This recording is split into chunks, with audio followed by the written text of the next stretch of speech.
अर्पण कर दूं दुनिया भर का, सब प्यार तुम्हारे हाथों में। जो जग में रहूं तो ऐसा रहूं। एक बार गाइए इस लाइन को आप, ये जीवन जीने का सूत्र है। गाइए, जो जग में रहूं तो ऐसा रहूं, जो ऐसा रहूं जैसे जल में कमल का फूल रहे, जैसे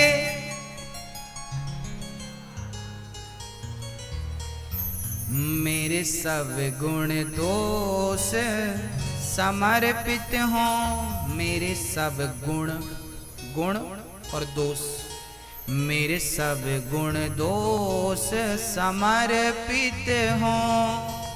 भगवान तुम्हारे चरणों में अब सौंप दिया इस जीवन का। हे प्रभु, मैं जग में रहूं तो ऐसे रहूं जैसे जल में कमल का फूल रहे। कमल का पुष्प कीचड़ में रहता है, परंतु कीचड़ से कोई संबंध नहीं रखता। मेरी माँ, ऐसे ही आप भी संसार में रहो, पत्नी के साथ, पुत्र के साथ, परिवार के साथ। जैसे कमल कीचड़ से कोई संबंध नहीं रखता, ऐसे संसार से आप कोई संबंध ना रखिए।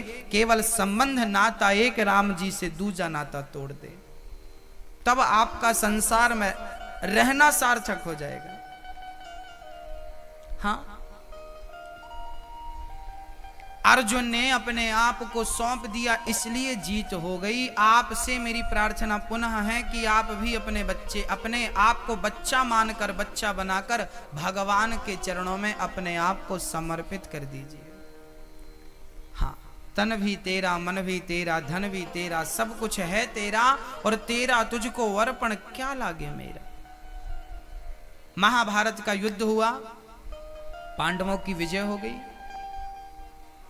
अच्छा, महाभारत में एक बढ़िया बात है कि महाभारत में भगवान ने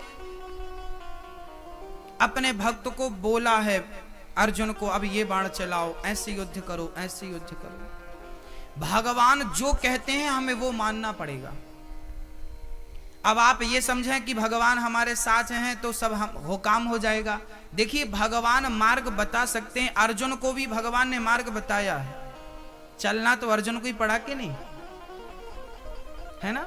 भगवान बता सकते हैं, चलना आपको पड़ेगा, कर्म करते रहिए, ईश्वर आपके साथ। महाभारत के युद्ध में 99 कौरव मर गए। दुर्योधन की मौत, जंघा टूट चुकी थी और मृत्यु के शिखर पर पड़ा था, मौत आ नहीं रही थी। रात्रि के 11 बजे 12 बजे रात्रि को गुरु द्रोणाचार्य का पुत्र अश्वत्थामा आया अपने मित्र से मिलने के लिए। दुर्योधन, क्या हुआ? दुर्योधन रोने लगा, मित्र, मेरी आखिरी अंतिम इच्छा पूरी ना हो सकी, इसलिए मुझे बड़ा दर्द है, बड़ा कष्ट है। क्या इच्छा थी? दुर्योधन की अंतिम इच्छा क्या थी? वो चाहता था कि मैं मरने के पहले पांडवों को मरा हुआ देखूं। पांडवों में 5 नहीं तो कम से कम 1 तो मरे। हम 100 मर गए, वो 1 भी नहीं मरा। दुर्योधन शायद भूल चुके थे कि जो भगवान की शरण में चले जाते हैं ना, बाल विवाह का नहीं कर सकता कोई। हाँ, कि जिसने तेरा नाम लिया उसके जागे भाग। सोते हुए जीवन से अब तो प्राणी जाग। कम है जिंदगी, कर लो बंदगी। प्रभु का हाथ हो तो मौत भी न मारते, मन में बसा कर तेरी मूर्ति, उतारूं मैं गिरधर तेरी आरती। अश्वत्थामा बोले मैं मारता हूं। पांचों पांडवों को मारने अश्वत्थामा चल पड़े। अश्वत्थामा तैयारी से जा रहे हैं। रात्रि के 12 बजे भगवान को खबर लगी कि मेरे पांडवों को मारने अश्वत्थामा आ रहे हैं। भगवान ने पांचों पांडवों को वहां से उठाकर दूसरी जगह पर सुलाया। द्रौपदी के 5 बच्चे आकर सो गए। अश्वत्थामा जल्दी में था। 5 बच्चों को, द्रौपदी के 5 बच्चे थे, हर पांडव का एक एक बेटा था। अर्जुन का एक बेटा था, नकुल का, सहदेव का, भीम का, युधिष्ठिर का, एक एक। वो पांचों बिल्कुल पांचों पांडवों की तरह, अपने पिता की तरह दिखते थे वो पांचों बच्चे। उन पांचों बच्चों को पांडव मानकर अश्वत्थामा ने पांचों बच्चों का सिर काट लिया। सोते हुए बच्चों को मार डाला। चल पड़ा सिर लेकर। दुर्योधन, मित्र दुर्योधन, देखो मैंने पांडवों को मार दिया, ये रहा सबूत। दुर्योधन ने देखा कि मेरे दुश्मन मर गए, बड़ा खुश हुआ। मित्र, जो महाभारत में हम काम ना कर सके तुमने कर दिखाया। इन पांचों में भीम का सिर लाकर दो, मैं उसका सिर दबाना चाहता हूं, मारना चाहता हूं। मरे हुए बच्चों का जो सिर था, भीम के पुत्र का सिर दे दिया दुर्योधन को। दुर्योधन ने भीम का सिर लिया और कस के दबाया तो बड़ी आसानी से वो दब गया। अब संदेह हुआ दुर्योधन को कि ये पांडव नहीं है। बाकी सिरों को ध्यान से देखा। दुर्योधन रोने लगा। मित्र, क्या किया? ये पांडव नहीं, ये पांडवों के पुत्र हैं। पहले प्रसन्न हुआ दुर्योधन के मर गए, फिर दुखी हुआ कि ये पुत्र हैं। उसी संधि में दुर्योधन की मृत्यु हो गई। पहले खुश, जितनी खुशी थी उतना ही दुख, क्योंकि दुर्योधन को वरदान था कि तू पहले जितना खुश होगा उतना ही दुखी जब होगा उसी समय तेरी मृत्यु होगी। तो 5 बच्चों को क्यों मरना पड़ा? 5 बच्चों को इसलिए मरना पड़ा क्योंकि द्रौपदी के 5 बच्चे नहीं मरते तो दुर्योधन की मृत्यु नहीं होती। दुर्योधन की मृत्यु के लिए 5 बच्चों को अपने कुर्बानी देनी पड़ी। 5 बालक मर गए, दुर्योधन भी मर गया। सुबह द्रौपदी ने देखा मेरे बच्चे सोकर नहीं उठे। रोने लगी मां द्रौपदी, मेरे बच्चे मर गए। 5 पांडवों के बच्चों को मार दिया। अश्वत्थामा ने रथ तैयार किया। अश्वत्थामा के केस पकड़कर लाकर द्रौपदी के समक्ष खड़ा किया। अर्जुन ने कहा, देवी द्रौपदी, आपके पुत्र का हत्यारा आपके सामने है, जो सजा देना चाहती हो सो दे दो। पर द्रौपदी तो करुणा की मूर्ति थी ना। द्रौपदी ने कहा, छोड़ दीजिए इसे। अर्जुन ने कहा, देवी तुम्हें इस पर दया आ रही है, क्यों छोड़ दें? द्रौपदी ने कहा, प्राणनाथ, क्या इसे मार देने से मेरे मरे हुए बच्चे जीवित हो जाएंगे क्या? नहीं। तो क्या इसे मार देने से कोई लाभ होगा? अरे आज मैं रो रही हूं अपने बच्चों के लिए, इसे मार डालोगे तो कल इसकी मां भी रोएगी इसके लिए, और मैं नहीं चाहती कि हमारे द्वारा किसी को कष्ट हो। द्रौपदी की बातें सुनकर कन्हैया गदगद हो गए कि दया धर्म का मूल है, पाप मूल अभिमान।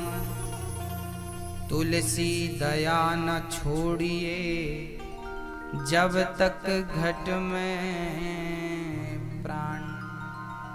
दया धर्म का मूल है, पाप मूल अभिमान।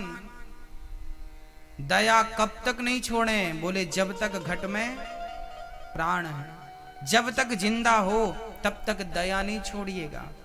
दया ही धर्म है। इसलिए द्रौपदी ने दया की, भगवान गदगद हो गए। क्या करें अश्वत्थामा के संग? सिर की मणि छीनकर उसे नगर से धक्का देकर निकाल दिया गया। दुर्योधन अश्वत्थामा को प्रतिशोध की ज्वाला जल पड़ी। अभिमन्यु की पत्नी उत्तरा गर्भवती थी, जो गर्भ पांडवों को आगे बढ़ाता। हाँ मैया जी, ओ मैया, कथा सुन लो मेरी माँ, मोबाइल देख रही हो। अश्वत्थामा को प्रतिशोध की ज्वाला, प्रतिशोध की भावना, अश्वत्थामा ने उत्तरा के गर्भ को नष्ट करने ब्रह्मास्त्र चला दिया। उत्तरा दौड़ी दौड़ी कृष्ण के चरणों में आई और रो करके कहने लगी कि पाहि पाहि महायोगिन देव देव जगत्पते, नान्यं त्वद्भयं पश्ये यत्र मृत्युः परस्परम्। पाहि पाहि महायोगिन देव देव जगत्पते। अश्वत्थामा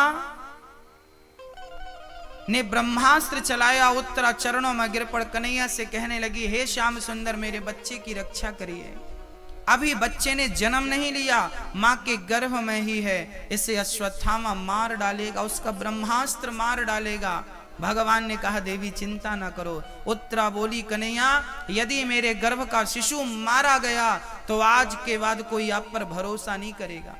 लोग कहेंगे कि जिन पांडवों की रक्षा करने का संकल्प भगवान ने लिया, उनके वंश में कोई पानी देने वाला नहीं बचेगा। आपकी इमेज खराब होगी, आपका नाम खराब होगा। प्रभु मेरे पुत्र की रक्षा करो। क्या गुनाह किया मेरे बच्चे ने? भगवान ने अंगूठे के बराबर रूप बनाया, उत्तरा के गर्भ में प्रवेश कर गए और उत्तरा के गर्भ की भगवान ने रक्षा की,